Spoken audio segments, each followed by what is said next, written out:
But what I'm telling you is that there's a much better way to do it. And the proper way to set up your pitch call is, everyone here is familiar with eConsents, right? Everyone gets eConsents? Okay. So eConsents is a tool as opposed to a task.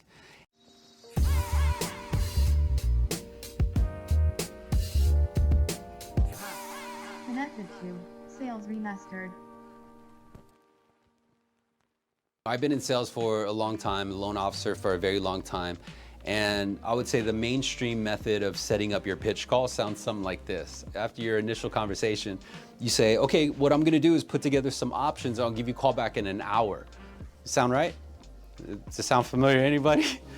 Yeah, hell yeah, right? Just own it, bruh. Own it, don't fight it.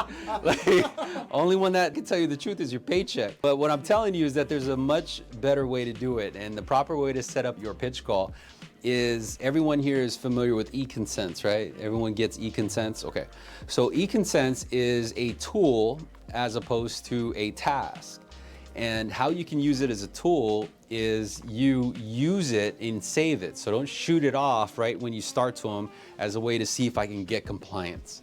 That's their first way to listen to what I'm saying, right? Like, hey, give me your eConsent real quick. You actually got to use it as a tool. And so how you use it as a tool is you save it towards the end of the phone call, and you ask them and say, hey, you know what? I'm gonna go ahead and work on your disclosures. I don't wanna mail it to your house because that'll be 100+ pages with sensitive information like your date of birth and your social, and I don't wanna put that in the mail. So what I'm gonna do is I'm gonna deliver it electronically, but I need your consent. When will you be at a home computer or a tablet in order to consent electronic delivery? You see how I turn that into a tool? Because it's a covert way of asking them when I can have their undivided attention, as opposed to saying, hey, can I pitch you an hour when you're still in your cubicle, when you're getting distractions, where time is limited, where you have 9 other things, including emails, meetings, phone calls, everything that's distracting you. And I'm gonna talk about an important decision like the largest debt in your life, and I'm gonna ask you to give me your commitment. All it is positioning.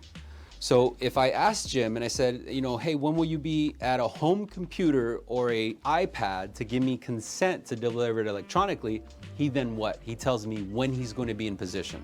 So if I know that he says, oh, I'll be home at 6 o'clock, then I know usually he's got about a half-hour commute home on average.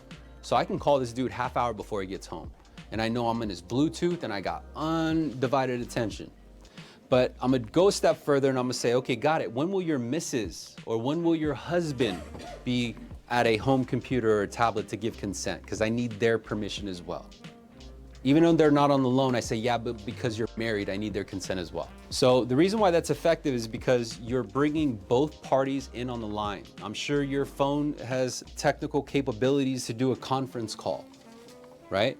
Don't sleep on that, because you need people who are there, who are emotionally tied to the ledger, the monthly expense or the budget, to be present at the time that you're pitching your deal. Otherwise, they're gonna give you that excuse that probably kills a lot of your deals and ends up turning your prospects into ghosts. They don't call you back, they don't answer their phone. And the reason for that is because you left it up to Jim to tell Mildred all the wonderful things you talked about. The problem is Jim can't explain to Mildred the exact benefits as well as you can, because Jim is not a licensed NMLS agent, right? He isn't in sales. He doesn't understand the dynamics of mortgage. He won't be able to understand the objections. For those of us who are married here, the second that our wife bitches or complains, no offense. All right? No offense. The second that our spouse complains, what we do? All right, yeah. Right? Yeah, fuck him. I don't even like him anyway. Right? Because they don't know how to come back at that. Happy wife, happy home. So the easiest thing is to say, yeah, never mind, I don't like it anyway. But that's the truth of it all. And how often do we actually position ourselves to be given that excuse simply because we weren't empathetic enough to understand that we just needed to position ourselves? So not only are you wasting the company's dime on these damn marketing leads that cost a lot, but you're also not giving yourself the opportunity to actually truly close that sale. So making that slight adjustment will improve your close ratio, but also get you full compliance.